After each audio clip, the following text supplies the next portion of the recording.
I'm Jo Stanley. Wonderful to be here alongside Luke, Darcy, Jacqui, Felgate and Dr. Nick Carr. Well, we're always looking for the grateful in our show here on the House of Wellness, and I've got a new thing that I'm grateful for, and that is getting older.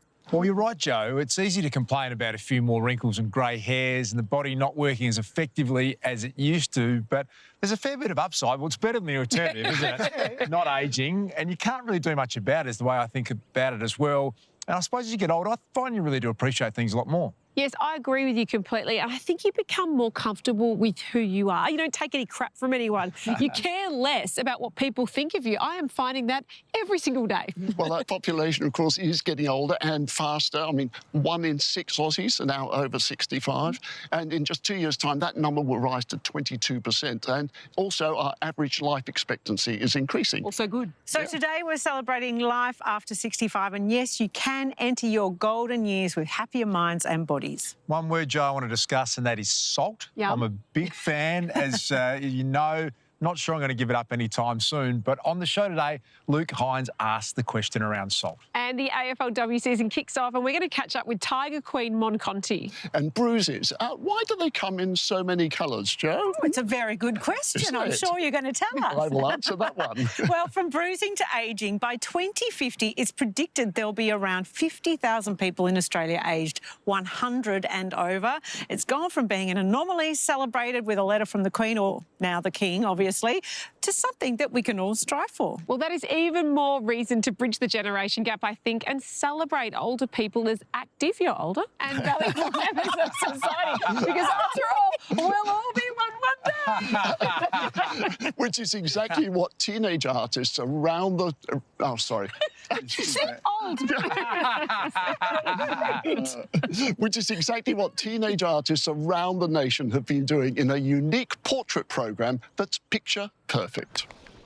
The concept for the Centenarian Portrait Project came from a personal experience that I had when I was living overseas in 2012. I'd been living in Berlin for about 6 months, and one day I started thinking about the fact that I was only spending time with people under the age of 35, and I thought that was a really strange way to get a holistic understanding of a new place. And so I did a bit of research, and I found an organisation with a terrible name but great program called Friends of Older People that partnered up older people who are experiencing loneliness of some kind with younger people. And I began these visits with this incredible 86-year-old woman, and what started with, mockery of my terrible German skills at the time led to her sharing the most profound personal experiences that she had had, entwined with major historical events. And I just walked away from that experience and I thought, my gosh, we're missing out on something here. I'm Ellen, I'm 16. My centenarian is called Mrs. Lee and she's 104. So she only speaks Cantonese, and she originally grew up in Macau, but because of wars and a lot of civil disrupt, she had to leave. And then she moved her family here when she was 60.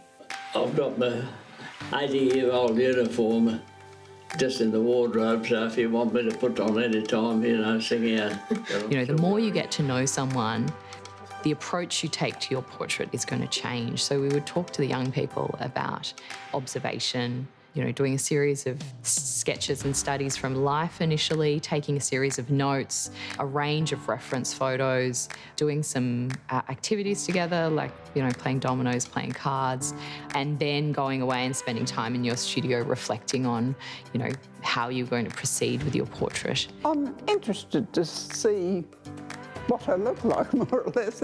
I don't think you get an appreciation of yourself from a photograph. Is that me? That's not me. No, it's not. It's the Queen. Of course, it's great if we have grandparents or aunties or uncles, cousins of different generations, but it's really important as well to have friendships, friends with people who have had different experiences to us. Hi, Barbara. We had a beautiful pair in our South Australian project where Indy not only got to know Barbara, her centenarian, but also Barbara's daughter-in-law. And Barbara's daughter-in-law went on to teach Indy how to cook, and Barbara was teaching Indy how to knit, and their relationship went far beyond the project. And yeah, that was really beautiful to witness. Can I play you a church song? Like a hymn? Oh, yes, by all means. They're my favourite music. For so many teenagers, getting to know someone of a different generation has changed their understanding of what it means to be an older person, and understanding of what it means to live in an aged care facility, to live in a retirement village, and also just slashing stereotypes. There are so many negative stereotypes about getting older, ageing. Don't go and get involved with partners and settling down, having children. Times that in your 30s, and 20s. What comes out of this program is that when we get to know someone of a different experience, overwhelmingly, the result is connection, is care, compassion and joy, and that's pretty exciting. English is not her first language, and so we've had a few language barriers in where she speaks in Farsi and I then don't know how to respond. I also think that she has an appreciation for silence that I haven't managed to develop yet. The project is a format, and what makes it unique in every iteration are the people who come in, the people with unique experiences, stories, backgrounds. So no matter how many times you do this program, it's always exciting and it's always a delight to find out who our participants are, and it's incredible that I will always be surprised and delighted at what creativity is offered, what generosity and what love and kindness is put on the table with each iteration of the program. Yeah, I'm pleased with that. Yeah. You can keep the paper. Thanks very much. That's all right. One day it may be worth a lot of money.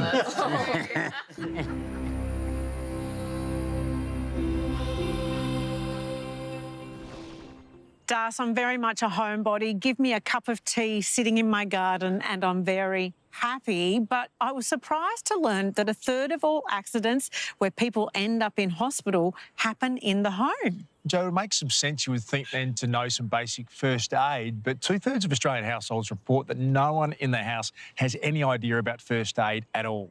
Those stats come from St John Ambulance, who you can imagine are pretty disappointed about that. So they want to double the amount of people that they train with these potentially life-saving skills. The biggest risk group are our under fives, who tend to hurt themselves more than any other bracket. And the second part to that, Joe, is falls make up the most amount of injuries that put people into hospital. There's also cuts, burns, choking and gardening accidents. So, I mean, it's a really fun time, isn't it? It's a positive note we're talking about today, Joe. I suppose the message is take a bit more care at home and perhaps go out and learn a bit of basic first aid. That said, bumps and bruises are bound to happen. So here's Dr. Nick with all that you need to know about the colourful world of bruises. We've all done it, whacked our elbow on something and thought, once we've stopped cursing, ouch, that's going to bruise. But what exactly is a bruise? Bruising results from a mishap between your body and, well, something else. When you bump into something, you can damage the little vessels under the skin, causing blood to leak into the surrounding tissues. And this process causes the characteristic black, blue, purple, and subsequently yellow or greenish appearance. But why the rainbow of colours? It's all part of the healing process. Now, because we doctors like to make things complicated, we talk about not just bruises, but also contusion, hematoma, and even ecchymosis. What? I hear you cry. Let me explain. Bruise, contusion, ecchymosis are actually essentially the same thing. Hematoma, on the other hand, is more than just a bruise. It's a collection of blood under the skin or in another tissue. Not so good. Now, we all bruise from time to time, of course, and it is true that women tend to bruise more easily than men because their blood vessels are a little more delicate. Aspirin, anti-inflammatories, and even some antidepressants are also risks for more easy bruising.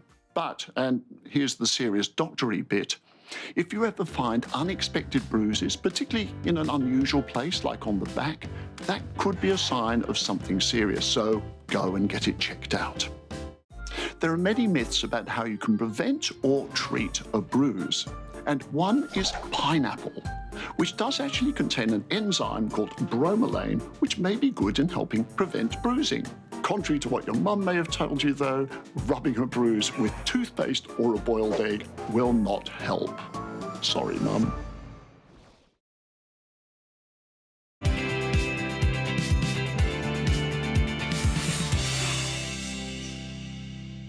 Well, Nick, we're all united by the fact that we're ageing, and I think most people have made the link between eating a healthy diet and ageing better. Yes, and we do tend to eat a bit less as we get older, Darcy, and we make different food choices. One of the reasons is that we move less, so we need fewer calories, which makes good nutrition even more important, so attending to things like healthy proteins, vitamins and fibre. And the humble mushroom is a good source of protein, Nick, and you're telling me there's actually more incentive to eat mushrooms than ever before. Well, it's extraordinary, Darcy, because a world-first study has shown that eating just 3 mushrooms 4 times a week gives you your complete requirement of vitamin D. So things like button, portobello, Swiss brown, even the flat mushrooms, they're the go-to ones. And this is fantastic news because I love a mushroom. What about you? I'm with you. Mum's mushroom on toast for breakfast, about as good as it gets for me. Yeah. And the tip, here's for the vitamin D, the tip is to leave the mushrooms in the sun for 15 minutes. They make all that vitamin D. It's amazing. Then they'll keep in the fridge for another 8 days. And we're all trying to avoid things like those unhealthy fats and sugars and processed food. Easier said than done sometimes, Nick. Well, here's Luke Hines asking the question, is it time to ditch the salt shaker? How often do you salt your food? Sometimes, usually, or always? If you're in the rarely or never camp, well, good for you, because those who reach for the salt shaker at every meal are more likely to develop type 2 diabetes than people who rarely salt their food all that much. So, for your health's sake, are you willing to take the salt shaker off the table altogether? That's the recommendation following the latest research into the most effective way to lower your sodium intake and maybe lower your type 2 diabetes risk at the same time. You see, salt is the main source of sodium in our diet, and when the sodium levels become unbalanced, that's when things can go south. Too much of it causes high blood pressure, heart and kidney disease, stroke, and the list goes on. So how much is too much? If you're reaching for the salt shaker more than once a day, it's likely that you're consuming more than you ought to be. But also think about it. Where else are you getting a salt hit from? Things like tomato sauce, potato chips, even your morning cereal. 5 grams or 1 teaspoon a day is the recommended limit for an adult, but less is better. So try some other alternatives to flavour your food like garlic, black pepper, lemon juice, balsamic vinegar and onions. You'll be amazed at how fast your taste buds will adapt. But back to diabetes. The research doesn't show a clear cause and effect relationship between salt and type 2 diabetes, and of course there are other risk factors that have to be taken into account, like obesity and genetics. But now research shows that there is a way to lower your risk of developing type 2 diabetes by simply removing the salt shaker from the table altogether. Will you do it? Well, Hines, there is spot on, because we know that reducing salt can help reduce blood pressure, a key component of things like heart attack and stroke.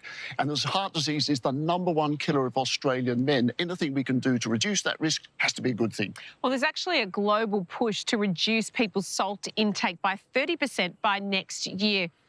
I love salt, though. This is something, you know, the Australian government's been pushing for this for ages. But yeah. I'm sad we can't have more salt in our life. Yeah, but it will help save our lives, Jack, which is probably a good thing. Unfortunately, science has come a long way, including how we treat people who are a little bit different.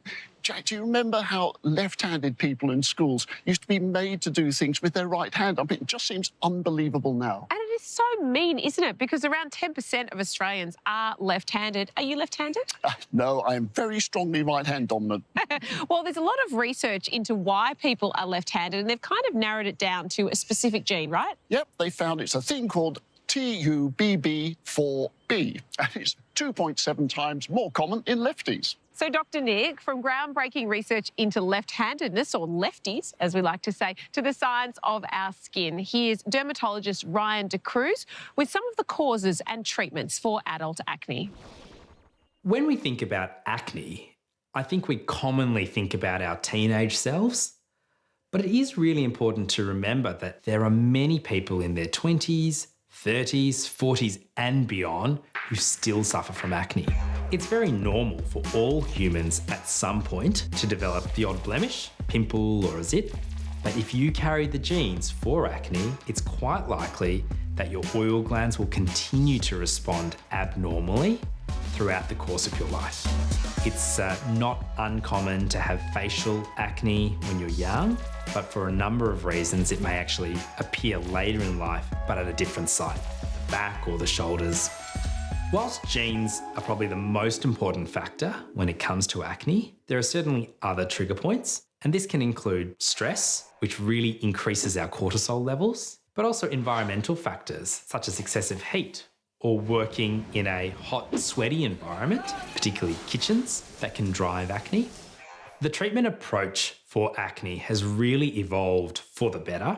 We're now seeing a trend towards using much gentler, targeted therapies, and these range from good quality skincare to topical prescription creams, but we also consider oral therapies such as medicines that will treat excess hormones, oral vitamin A derivatives that can shrink the oil glands down, and we now even have laser devices that can target oil glands directly. The treatments for acne should be individualised. There is no one size fits all. Acne is one of those chronic conditions that can be very difficult to eliminate completely or for good, but there are many treatments that will induce long-term remission. So seeking attention early, not battling it by yourself for months or years, is critical.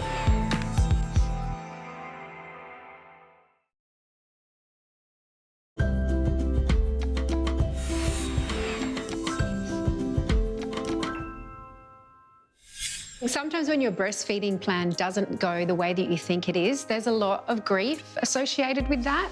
I really tried to breastfeed, but I just didn't have any supply. So for me, I had to use formula quite early on in my feeding journey. I introduced formula along the way, and by doing so, it allowed me to extend my feeding journey. I never felt the pressure that I had to exclusively formula feed or exclusively breastfeed. Parents shouldn't feel guilty at all. No baby, no mother, no feeding journey is the same. I had the opportunity to combo feed my babies. They came out of my womb gigantic. I had really, really big babies. They were almost 5 kilos. So they were really, really hungry right from the get-go. I had a really great experience breastfeeding. I had a lot of support from my mum, who was actually also a midwife, and I really enjoyed the whole process. At 6 months old, though, I had to make a decision because I had to go back to work. So for me, I had to choose a formula, and what I wanted to use wasn't really on the market at that point. We have 8 children between us, and we had all really different feeding journeys. But for us, the one thing that we had in common was that we all had to use formula at some point during that feeding journey. So when we all had to choose a formula, we really wanted something that was Australian, made, owned and manufactured. Having trust and authenticity is really important. It's such a tricky decision to work out what you want to use. And I think for us, having something that we knew was made here in Australia, owned by an Australian company, was something that was missing. So we went out of our way to create an infant formula and toddler milk, which is something that we would feed our own children. We also wanted to cut out a lot of the jargon that was existing. It felt for us, when we went through this journey ourselves, that it was really impersonal, very confusing, very overwhelming. A lot of women and parents and mothers that are going through this journey, they're in a crisis mode. Their feeding journey hasn't gone to plan. So we wanted tired. Yes, they're all so tired. And we just wanted to make sure that they could have a product that was accessible, personal, understood without any judgment or shame. As mums and as parents, we know what people want and we know how people shop, and especially after having to use the product ourselves, it was very easy for us to make some changes that we knew that all parents would love, such as the scoop in the lid and not having to dig into the tin to find a scoop. That's right. So having that conveniently clipped onto the lid with an inbuilt leveler as well to ensure that we can scoop up the correct amount. It was really easy for us to become passionate about something when we knew exactly ourselves what we wanted. And formulation and the ingredients and the quality of the product is really important to us as well. And we worked with leading professionals in the industry to ensure we could deliver that. Mamamoo has been formulated to include a unique combination of prebiotics, probiotics, omega-3, omega-6 and nucleotides. Together with 100% Australian cow's milk, it's nutritionally complete and a premium product that we're really proud of. When creating Mamamoo, one of the core values for us was around support. We know that shame thrives in silence, so very much what we try to do is to create a safe space to talk about all of these stories. We really want to change the narrative on how we talk about feeding our babies and that there isn't one singular path to do that. We want all of those parents that are feeding their babies to feel like they're doing an incredible job, because they are. You know, Jack, I loved being a new mum, but it did come with a lot of pressures, you know, especially when it came to breastfeeding. I think we all need to drop the stigma about bottle feeding and breastfeeding. As long as the baby is fed, it shouldn't matter. Meanwhile, there's been a major breakthrough in women's health that has had the whole world talking, and it's in an area that we don't speak a lot about, actually, and that's periods. That's right. So researchers have been looking at ways to test menstrual blood for different conditions and diseases, just like you would with a normal blood test, except women can do it in the privacy of their own home without a needle. I think it's a really good idea. It's all thanks to a revolutionary product called the Q-pad. Women use them like they would a normal period pad, only they can use it at home to conduct simple home health tests. It's just been FDA approved in the US. Well, it's been called the most overlooked opportunity in medical research and has many people asking, why didn't they think of it sooner? Well, it's got to be about the stigma, surely, Jack, the stigma around periods and, you know, breastfeeding as well. We just need to talk about these things more. I think sometimes when you've got your period, you're feeling a little under the weather. The last thing you care about is your appearance. But sometimes we look better on the outside, we feel better on the inside. So here's Jacqui with the latest on how to get those shiny locks. Bailey, I love your hair. It's thick, it's long, luscious. I'm sure people are always telling you they want your hair. They are. But the other thing that people don't spend enough time on is hair health. The first one we're going to start with is when you go to sleep. You're someone at night, how are you tying your hair up, if at all? In a high ponytail. So we want to avoid tying our hair in a high ponytail. What we want to do is literally 3 loose sections and really loosely plaiting it at the nape of the neck, not too high, not pulling the hair too tight, but enough that it's out of your way while you're sleeping. And make sure your hair is dried off if you've cleaned and washed it. Grab a ribbon and loosely attach the ribbon to the end of the hair. This avoids any breakage and keep the hair in the best condition possible. Most people are really rough and I think they just get in there and get the knots out and they don't worry too much if the hair is breaking. So the key is to be mindful while you're brushing your hair and also in what state. So when it is wet and you're out of the shower, don't use a brush, use a wide tooth comb. If you get a knot, kind of just push it out, don't rip it because the hair will break. And then grabbing pieces and sections of the hair and starting from the root and really stimulating the scalp will help with hair growth. And then just go right through to the tips. What that does is just really nicely creates that silky, beautiful, fresh hair, but also helping stimulate the hair and the scalp to grow new hair. You want a dry shampoo that can actually clean your hair and give you that fresh, clean from the roots, which we get so oily. And also, we want dry shampoo to give us volume and use it almost texturizing in the hair. The first place we want to apply dry shampoo is to make it clean and fresh again. So really in here under the scalp or where the hair grows, lift up a section like this. I'm using the brunette dry shampoo.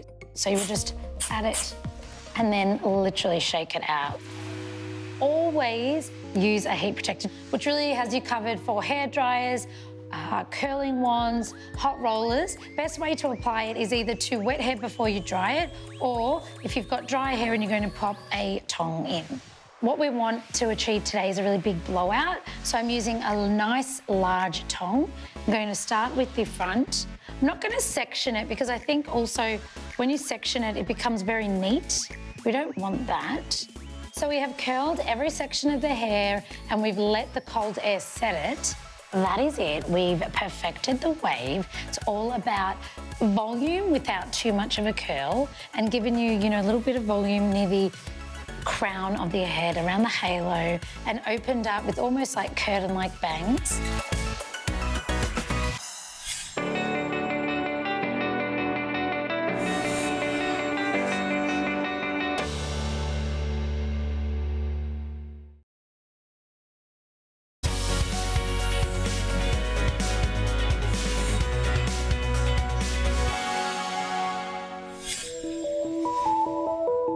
This warning always sounds OTT because how many people operate heavy machinery? But a car is a heavy machine. So before you get behind the wheel, know how you're affected by the medication. The side effect of drowsiness is at its highest when you first start taking it, but it can wear off as your body adjusts. Consider public transport, getting a lift with a friend, or walking because that's good for your health too.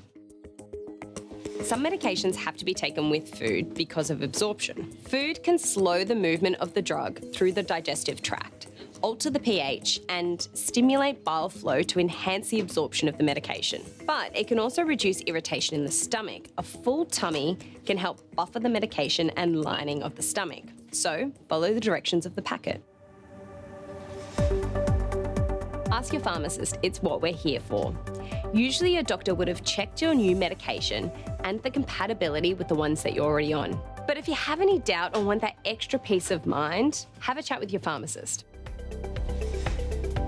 When taking any kind of meds, always be mindful of what you can consume.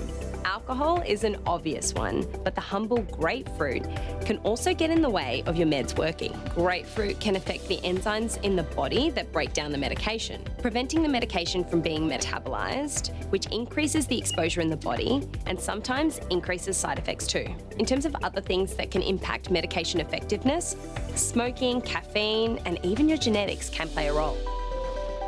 Well, Nick, great news. We're living longer and more healthy than at any other time in history. In fact, if you look back at the turn of the century, someone born back then had a life expectancy 30 years less than someone born today. Well, if you go back even further to ancient times, the average life expectancy then was just 33 years old. I don't even think I was an adult then. I hadn't done even half what I wanted to set out to do. Yeah, we're expecting people to live to 100 regularly going forward, which is quite interesting. Talk a lot about the improvements in modern diet being part of that, but some researchers at Yale University in the US have taken a look back at our ancient ancestors, and they're actually quite exceptional cooks, particularly when it comes to things like stews and soups. I find this amazing, Darcy. They discovered these ancient Babylonian slabs of clay.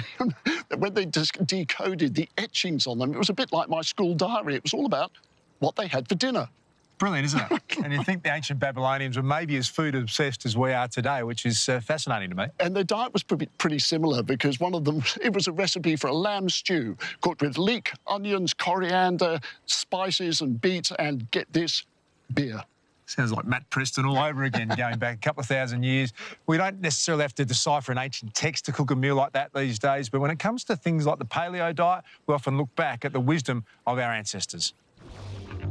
Chocolate cake is the kingpin of dessert. Decadent, indulgent, aromatic. And while everybody has their own recipe, my paleo chocolate cake delivers rich, chocolatey goodness, gluten and dairy-free.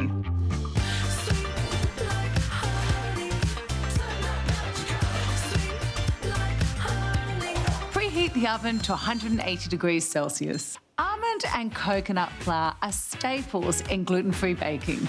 And the strong caramel taste of raw coconut sugar balances the bitter earthiness of the cacao powder. Add baking soda for that extra boost, along with a pinch of salt, an unlikely but divine pairing for the chocolate. I'm combining the wet ingredients separately to make sure I don't overmix the batter. My secret for a light, fluffy cake. Vanilla extract and raw honey add flavour and keep the cake moist. Whisk, then gently fold wet ingredients to dry. Cook for 40 to 45 minutes. While the cake cools, onto the frosting. I'm melting dark chocolate chips over simmering water. Microwave works as well, but watch for burning. The best thing about dark chocolate, it tastes like a treat, but gives a boost of nutrients like magnesium, which plays a role in over 300 processes in the body. Time for the final step, icing.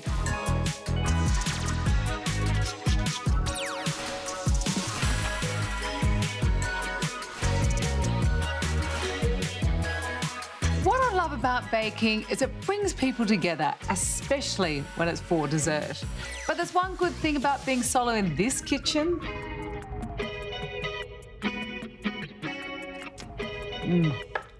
No sharing required.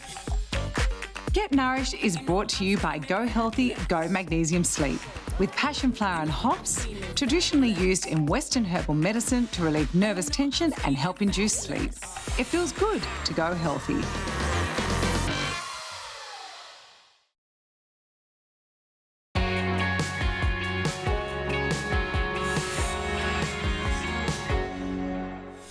Every day we're faced with so many different decisions, what to wear, what route to take to work, and sometimes the toughest decision of all, what to eat.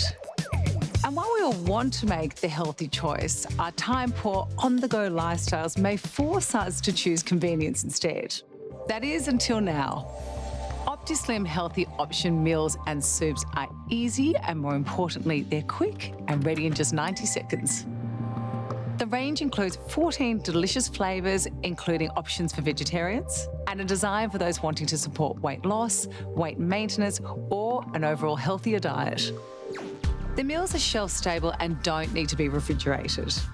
The addition of an OptiBiome sachet can also assist with reducing hunger, decreasing cravings, and improving gut health. Whether it's deciding to be active daily or choosing a home-cooked meal over takeaway, every effort towards a healthier lifestyle is an investment in your well-being, and that's not just for today, more importantly, those years to come. Thanks to Zoe BP there. And I've got to say, deciding what to cook for dinner every night, look, I just leave it up to my husband, but when he has to prepare it and then clean up afterwards, it's not his favourite thing. It's like Groundhog Day some nights. He does all of it. Well, you are so lucky because I have to tell you, the relentless need to feed your children every night destroys me. It is a punish, I've got to say. But you know what? You can get over the dinner dilemma and actually make yourself happy. Turns out happiness is now being viewed as a muscle that we can work out and strengthen just like any other muscle in our body. And we do that by developing what the psychologists call our reward sensitivity, which simply put means that we're training ourselves to notice and savour positive emotions, rather than focusing on how to ease those negatives we experience when we're feeling anxious or low. We need to put more weight and importance on increasing our positivity instead. And when you feel a little bit low, you're less likely to want to go out and do things, but skipping events or invites can actually make things feel worse at the end of the day as well. Yeah, well, exactly, Darcy, which is why strengthening our so-called happiness muscle is way better than beating ourselves up and wallowing in negative thoughts and emotions. So the advice is to make raising your reward sensitivity a daily practice or commit to it at least once a week. So the first step is planning and doing one activity per day that makes you happy or makes you feel like you've achieved something. I won't be cooking dinner, let me just say. Well, it doesn't have to be anything major, Jack. It can be something as simple as preparing your favourite snack, reading a few pages of a book, or just calling a friend. And the thing is, after you've enjoyed it, spend a few moments recounting to yourself, and it has to be out loud. Say the words, the hows and whys of why it made you feel great. Yeah, it's a practice, isn't it? Positivity and trying to put that into place makes a huge amount of sense to me. There's power in words that are said out loud, as you said, Nick. Worth trying it for sure. Well, that's our show for today. Thank you to Joe, to Jack and to Dr. Carr. It's been a great pleasure, as always. You can tune in to House of Wellness Radio this Sunday with Luke Hines and Gerald Quigley. And thanks to our great friends at Chemist Warehouse. It's bye for now.